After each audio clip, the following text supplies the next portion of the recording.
2 jours après la démission du Premier ministre, les Jordaniens occupent toujours les rues d'Amman.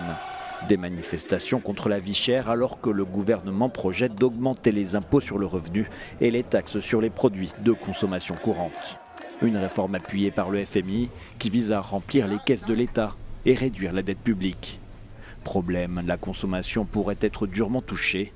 Eyad Kemar est épicier. Pour lui, si la réforme passe, la survie de son magasin est en jeu. Le gouvernement et ses politiques augmentent les prix sans réaliser de vraies analyses. Tout ce qu'ils veulent, c'est baisser la part de la dette dans le budget. Combien de temps encore les citoyens vont-ils pouvoir s'arranger avec ça?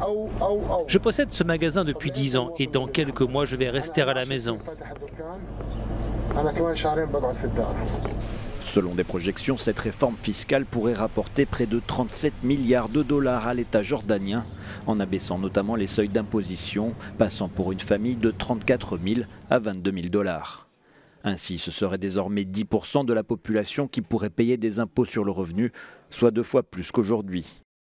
Parmi les manifestants, de nombreux jeunes, étudiants ou diplômés, une population qui rencontre de grandes difficultés à trouver un travail dans une Jordanie à l'économie moribonde.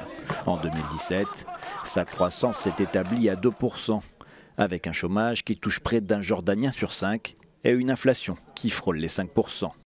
La Jordanie et le Fonds monétaire international se sont mis d'accord pour mettre sur pied un plan en 3 ans. Pour le gouvernement, les réformes pourraient réduire les inégalités sociales en faisant payer davantage aux plus riches. Les derniers troubles qu'a connus la Jordanie remontent à 2012, quand le FMI a recommandé au gouvernement d'augmenter le prix de l'essence.